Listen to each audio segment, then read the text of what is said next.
Welcome to Addiction and the Family, episode 65, Negative Emotions. Welcome to Addiction and the Family. My name is Casey Arriaga. I am a licensed clinical social worker and addiction counselor at both Windmill Wellness Ranch and Recovery Tree Counseling. I'm the author of several books, including Realistic Hope, the Family Survival Guide for Facing Alcoholism and Other Addictions, and the children's trilogy based on my book, Mommy's Getting Sober. I've been in recovery from my own addiction since 1998, and I've married to someone in recovery. The first 10 years we were in active addiction together, and since then, we've been in recovery together. Join us as we share experience, strength, and realistic hope on how you and your family can learn to grow and recover together. In this episode, we're going to be talking about negative emotions, and we're going to find out what those are, how they affect you, how they show up so much in early recovery, both for people recovering from addiction and also for family members. Find out why we call them negative emotions, and most importantly, what can we do about them? All this and more after a quick word from one of our sponsors. Addiction in the Family is brought to you in part by Windmill Wellness Ranch, where I happen to work. We are nestled in the beautiful hill country of Texas, and we've been rated as the #1 treatment center in the United States by the Track 9 independent rating system. And that's based on our ability to bring down addiction relapse rates, anxiety, depression, and also increase optimism, increase resilience, increase people's commitment to recovery. When you see the results, that's what counts. Now, we are so confident of our ability to help people that we offer the Windmill Guarantee. The Windmill Guarantee states that if somebody comes to treatment and does all the stuff that we suggest, and then also does all the follow-up that we suggest, and still needs to come back to treatment within 1 year, they can come back at no cost. If you want to find out more about the Windmill Guarantee and everything else that we have to offer, visit windmillwellnessranch.com or call our admissions line. While I've got your attention, we also offer a free family course to anybody. You don't have to have any association with Windmill, but if you want to just get a taste of what we offer for families, sign up for a family course at windmillfamilycourse.com. You'll get weekly emails that'll point you towards podcast episodes, blog posts, videos, all kinds of resources that we offer for families. Because as you can imagine, I'm kind of passionate about family work, and I happen to run the family program at Windmill Wellness Ranch. So if you want to see more about that, go to windmillfamilycourse.com and spread the word. Again, anybody, anywhere who needs what we have to offer is free to sign up for the course and get those resources. Welcome back. All right, so let's get into it. So what are negative emotions, and why do we call them negative? So emotions are a full body experience, right? We can say all our thoughts are up here, but our emotions run through our entire body. So we might feel them all over the place, and yet we're always not consciously aware of it. And yet our brain will tend to sort those emotions into positive emotions and negative emotions. Now, human beings love to categorize things. So it doesn't mean that everything's going to fit neatly into a box. And we're going to find out that negative emotions are not automatically bad any more than positive emotions are automatically good. But we do want to figure out, what are they trying to tell us? Because every emotion is basically setting or resetting our body ready for whatever we think is coming next. So sort of a quick response system. So what we want to do is figure out, what are negative emotions about and what are they trying to tell us? So let's start with a basic assumption about our brain. And that's that whatever it is that is going through, it is trying to figure out how to maximize our survival potential, ability to reproduce, and when possible, live a good quality of life. But I will say that for better or worse, our brain tends to deprioritize that last one. That is to say, we will settle for survival in being unhappy more than we will settle for being happy but not making it as long. So thus our brain is going to pay more attention to negative than positive stimuli, and it's going to really pay attention to those negative emotions, those quick resets telling us, uh-oh, something is wrong, need to get ready for it. So what makes negative emotions negative? Well, the basic idea is that they are uncomfortable, and they're uncomfortable for a reason. And that reason is very simple. It's just that our body thinks that something is threatening our survival, and it needs to get our attention and prepare us to deal with that. Now, what does that have to do with addiction recovery, as a family member or as somebody in early recovery themselves? Well, what we find over and over again is that those negative emotions come up a lot in early recovery, often because our brain feels unsettled and we're not really sure what's coming next or how we're going to be able to deal with it. So our brain prepares by focusing on negative emotions. So what kind of emotions really fall in that negative emotion box? Well, here's a few that qualify: fear, anger, guilt, shame, pain, sadness, things like that. So What I'm going to focus on are 4 in particular that come up a lot around early recovery. But before we get to those, we want to look and see just what is it that gets us in trouble, especially in early recovery. Well, one of the things that we find is that when we're up against negative emotions, some part of us usually wants to avoid them. Now, I grew up near the ocean, and so because of that, I'm going to use a sort of ocean analogy. And those of you that also grew up near the ocean may recognize this idea, or if you spent time down at the beach, stuff like that, in an area where you got fairly decent waves. And I grew up on the West Coast, so we got some fairly big waves whenever I went to the beach. And when I was a little kid, I would see older kids out in the ocean, and I would think, man, I want to get out there with them. So I would go swimming up to a big wave, and then I would see this wave coming. I might go part way up the wave, and then I would get scared. And the way I'd react to that fear is I might try and turn around and go back the other way. If anyone's ever tried this, you know it does not turn out well. So I would end up tumbling head over heels, get seawater up my nose, maybe do a face plant in the sand. It is not good news. It turns out that when I was dealing with negative emotions for much of my life, I was kind of taking that same approach. I would start to feel the wave of the emotion coming up, and I would think, can't deal with this, need to do something to relieve my anxiety or pain or fear or shame or guilt or whatever was coming up for me, and I would try and turn around and take it back. Now, I could do that through addictive acting out. I could do it by trying to get somebody to behave the way I want. I could do it by trying to get somebody to react the way I want. I could do it by trying to simply escape into ice cream or a book or something like that. But I didn't really learn how to deal in a healthy way with negative emotions until I got into recovery.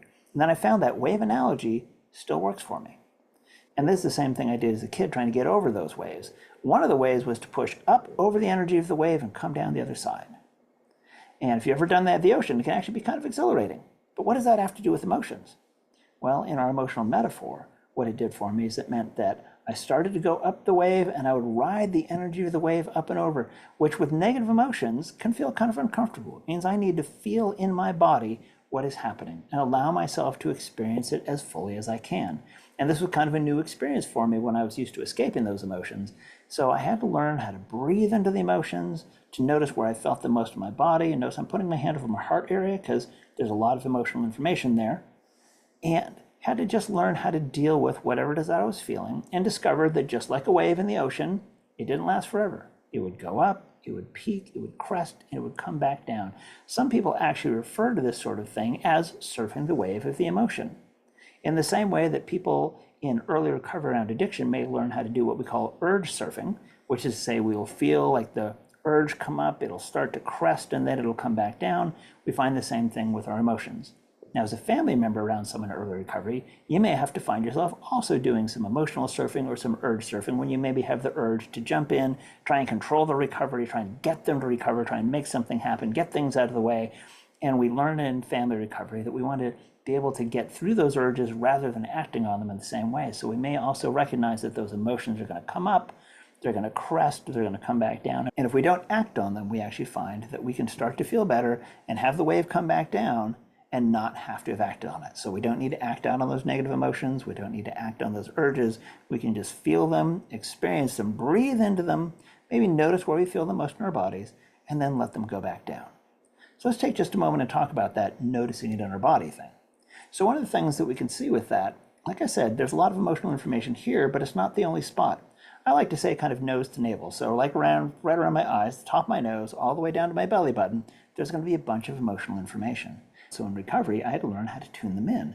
That meant to pay attention to what's happening around here in my face. How about my jaw, my tongue, my throat, my heart, down in my belly?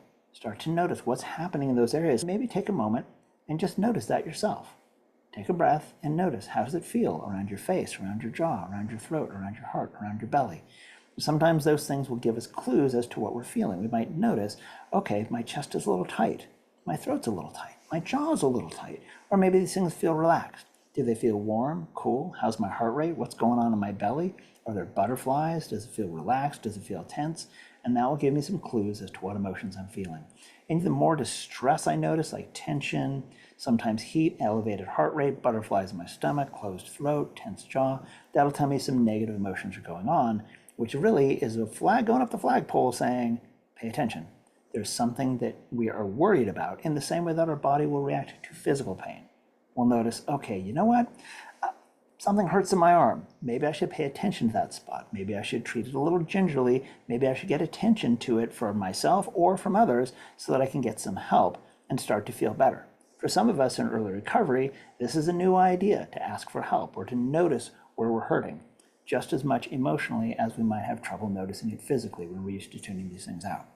So when we're dealing with negative emotions, or positive emotions for that matter, we want to breathe into it, ride the wave, notice what's going on, and ask for and accept help wherever that seems appropriate.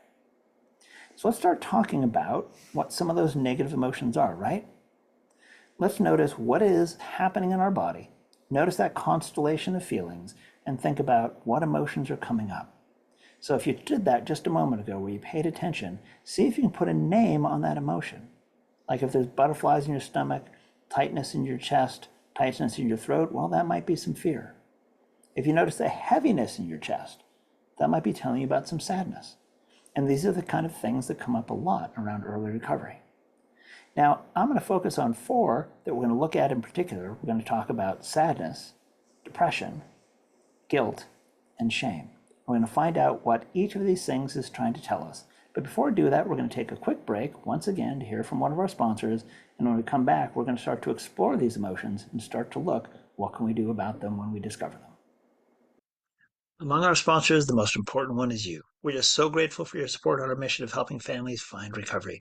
Here's some ways you can help. If you know anyone who could benefit from our message, encourage them to listen and subscribe. Hit that like button.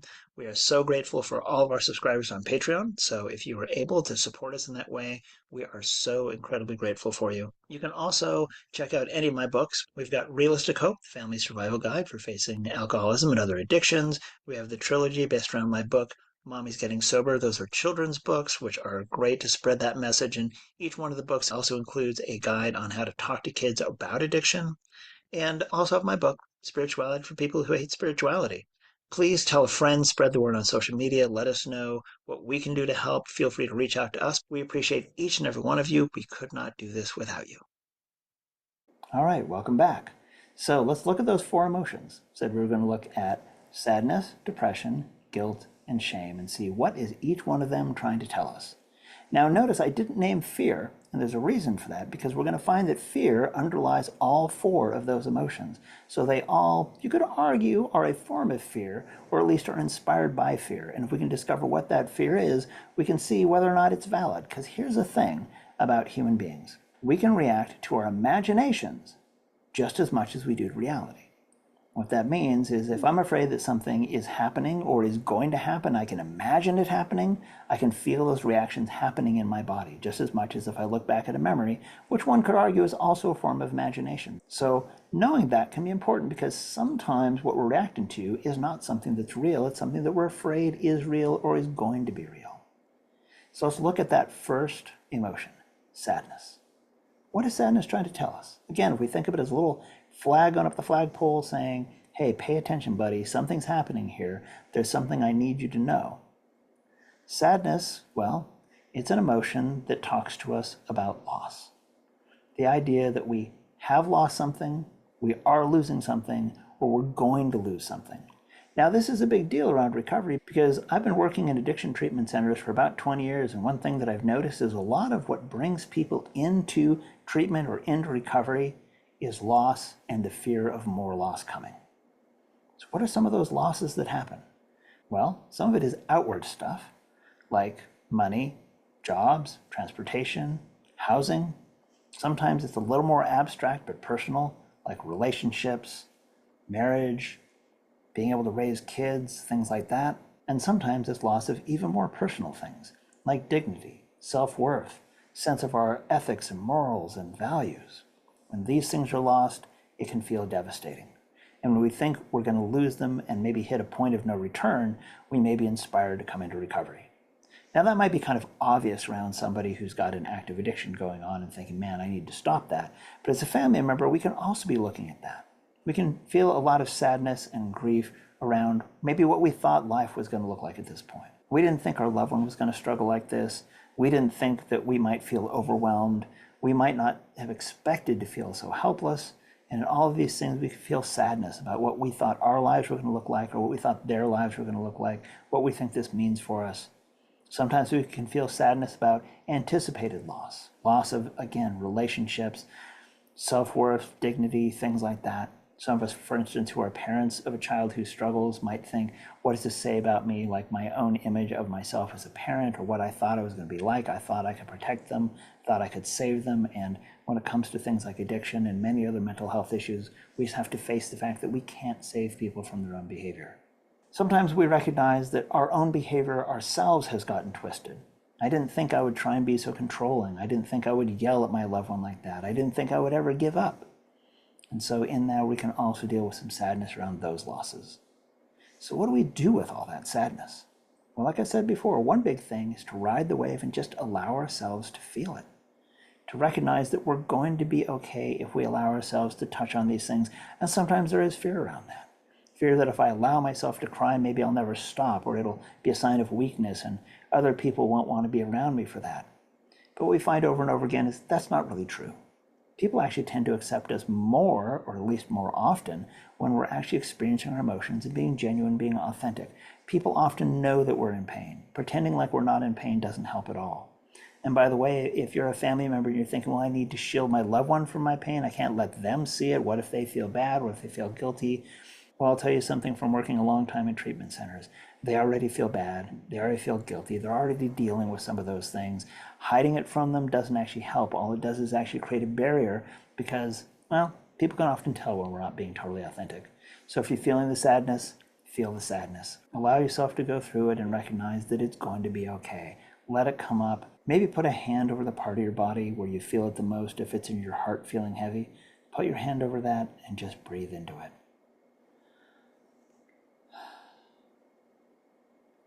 Don't be afraid to go to some of those family recovery fellowship meetings that we talk about, like Al-Anon or Smart Recovery Family and Friends. Celebrate recovery. Recovery Dharma.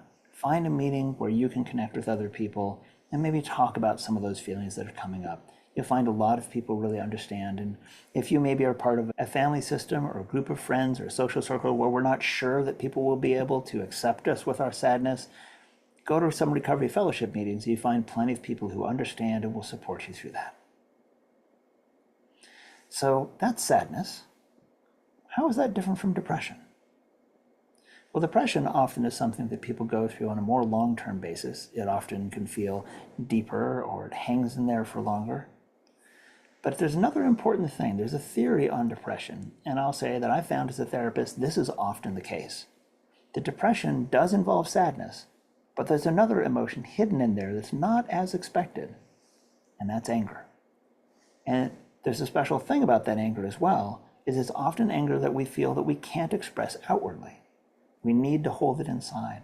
And some people would say that the holding inside is part of what gets us in trouble. We try and hold it in, that takes energy, we have to push down, and then we have to push down some more to keep that down, and then to keep that down, and pretty soon people feel like they can't even get out of bed. And that means that if you're feeling depressed, it's important to ask for help. If medication is indicated, talk with your prescriber, take it as directed, but recognize that also there may be some things that therapeutically or through a recovery fellowship you need to express and dig into and find out what is that anger or resentment, and recognize that some of these are natural emotions that are going to come up around addiction and recovery. As a family member, you may have to face the fact that you may carry some anger towards your loved one, or there may be other emotions that come up that need to be dealt with, and recognize that stuffing it down and pretending like you don't feel it isn't helping anybody, and expressing it in healthy ways. And there's lots of healthy ways to express anger. Talking about it, being able to openly acknowledge it, write about it, work out, deal with it. Again, let yourself feel what you need to feel, and you may find that that depression starts to lift more. Many people find that they need help from a therapist. I might be biased being a therapist, but I found that that can really be helpful. So we have sadness, we have depression. Now we're going to move on to looking at guilt. So what's the deal with guilt? What's going on there? Well, guilt is another flag going up the flagpole, except this time what it's saying is, I've done something wrong. And notice that that's something that is a message that really is internal. I feel like I've done something wrong. Somebody else may try and lay down a guilt trip, but if I don't buy that I've done something wrong, I might be annoyed with them, but I'm probably not going to feel guilty. If, on the other hand, I carry a belief, whether it's conscious or even subconscious, that I've crossed a line, that I've gone against my values, that I have not done it the way I thought I should do it, well, I'm going to be dealing with some guilt. Now, that's another emotion that is very common in early recovery for a lot of people, whether they're family members or the person directly struggling with the addiction or other mental health issue. And that's because it's really hard to be dealing with these things and not, at some point, slip up and go against your own values. Like if we value honesty, we can find that maybe we haven't been so honest. Dishonesty is a part of addiction to the point that it's considered just a normal symptom of what happens. But family members are often shocked to discover that they too have been dishonest. Like for instance, if I've ever called in to work for my loved one, or when people ask how they're doing, I'm like, oh no, they're good. Or they go to treatment and I start lying about where they really are. Oh, they're on an extended work trip. They went to Europe. They're camping out by the lake. Whatever it is that I tell people, that can be dishonest. But often the dishonesty comes up for family members in trying to do people pleasing, trying to walk on eggshells, tiptoe around, pretend like we're okay when we're not okay, whether it's to our friends and neighbors or to our loved one directly who's struggling. I find that if I'm not being emotionally honest and open with people about what's going on, well, I can start to feel some guilt about that too. But often family members also feel guilt because they're afraid that the addiction or other mental health struggle somehow is their fault. They might deny it if you ask, but deep inside there's worry about it. What if I played my cards differently? What if I'd said something earlier? What if I had never said anything at all? Maybe I should never have brought it up. Whatever it is that we tell ourselves. It's easy to say, well, there were some missteps along the way. And for most of us, it's true. We did blow it sometimes. Human beings do that. That means we're going to have some guilt to deal with. And luckily, there's some tried and true mechanisms that we know can help with that. And many of these can be found by talking with a therapist, but also by talking with people in recovery fellowships. In fact, all the recovery fellowships that I'm aware of, and again, Al-Anon and Smart Recovery Family and Friends are the two largest and best known that I can find for family members, although there are many others. All the family recovery fellowships that I'm aware of all have mechanisms to deal with guilt because it's so common. So if we go to Al-Anon, they'll say, talk honestly about what's going on in meetings, claim responsibility for your part, get a sponsor, and that's just a mentor, somebody else who's farther down the path who can help guide you, listen, and share their own experience, strength, and hope, what helped them to get through their own guilt, which can be super helpful to hear. Partly because we know we're not alone, and also we can hear that it worked for somebody else. And then, of course, there's the 12 steps themselves. And in Al-Anon, the 12 steps are exactly the same as they are in AA, with the changing of one word in step 12. Other than that, it looks exactly the same, which means we're going to go through this similar process and be able to discover things about ourselves and let things go. And that's very powerful. In Smart Recovery Family and Friends, well, it's going to look a little bit different, working through the workbook, going to meetings, but again, we're going to share things, talk with people. We might get a smart mentor, but we're also going to be learning tools, many of which will help us dispel some of those old ideas, claim responsibility for the part that is ours, and be able to move through those things so we can let that guilt go. And last but not least that we're talking about today is shame. So what's the difference between guilt and shame? Is shame just super guilt? Well, shame is also an emotion, but it is a social emotion in some ways. And I'm going to tell you my own theory on shame, what I think it's about. Because some people talk about shame like it's a terrible thing and everyone should get rid of it and it's just inherently bad for you. But what I think it is an early warning system as a tribal animal. Because human beings grew up in tribes. That's how we evolved, that's how we came to be. And it's been said, as a rough estimate, that everybody is, on an evolutionary scale, really well suited for life about 20,000 years ago. And here's the thing about human society 20,000 years ago. Life was much shorter. Whatever you learned as a kid was probably going to apply for the rest of your life because about 50% of people didn't even make it to adulthood. But on top of that, you weren't going to know that many people. Most people knew, I'll say roughly 1,000 people, and that meant that most people were going to know the same people most of their lives. And without that tribe, it was very hard to survive. Which meant exile from the tribe could be torture and possibly death. We don't want to die. So that meant that we had a strong protective instinct saying, do not do anything that goes so far outside the norm that you are exiled from the tribe. And I think shame is our early warning system, saying your behavior is getting so far outside the norm that you better get a handle on it or you could get exiled. And so where does shame come into that? Well, shame is something that happens when we don't just think we've done something wrong, but we decide that there's something wrong with us. And remember what I said near the beginning of this episode, and that's our brain will settle for unhappy and survival. And I think shame is a way where we might just be doing that. we start to tell ourselves, well, if I remind myself there's something wrong with me, maybe I'll keep my behavior in check, I'll keep my head down, I won't make such a big deal, or maybe on the other hand, I'll deal with my shame by trying to be larger than life. I'll do something different, try and reshape my personality powered by that shame, and that will keep me alive. It will keep me from getting kicked out of the tribe. Well, life has changed a lot in the last 20,000 years. If we're not getting along with the people around us, we have an option to pull up stakes and go to another community, move to another city, find another group of friends. And that means that we have this protective mechanism that isn't as necessary anymore. Now, that doesn't mean our behavior should go wild. Shame is there to remind us, don't go too far. But what we should do is pay attention to it, but also check and see, is it true? Kind of hold it up to light. Is that a true thing? Is it true that there's something inherently broken about me? Well, unfortunately, addiction and other mental health issues can convince us that the answer just might be yes. But I believe that is not true. We are not broken people trying to become unbroken. We are not bad people trying to learn how to be good people. We are often around addiction, sick people trying to learn how to be well. And that means that inherently, I believe this very strongly, we are good people. And that if we can learn to find that true self, in other words, to recover who we are, that's what I think recovery means, then we can move forward, let go of the shame. Some would say convert it into guilt. If I want to look and say, well, I'm not broken, but I've done some bad things, well, then let me get a handle on that, work through those mechanisms like we talked about, whether it's the 12 steps, the SMART tools, working through it in therapy, or all of the above. We can work through that stuff and learn to feel better. So what are some things we can take away from looking at this today? We can recognize that, first of all, feeling things like fear, pain, sadness, guilt, shame, depression, these are all pretty normal. And they're things that people learn to walk through, allow themselves to feel, deal with any underlying emotions, correct any behaviors and past errors that need to be corrected, and then they can move forward and recover in their lives and learn how to be much more happy, joyous, and free.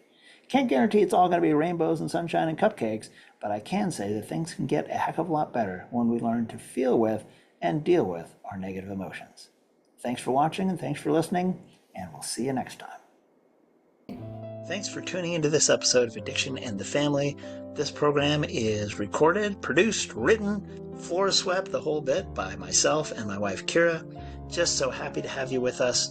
If you'd like, you can always look us up on Facebook. We are tweeting on Twitter, whatever they're calling it these days. And we can be found on Instagram. We can be found on Blue Sky. We can be found on Pinterest. So visit caseyauthor.com and just know that we are so appreciative of you and your support. Hit that like and subscribe. Let us know what you think. Feel free to email us anytime at addictionandthefamily@gmail.com. Take care till next time.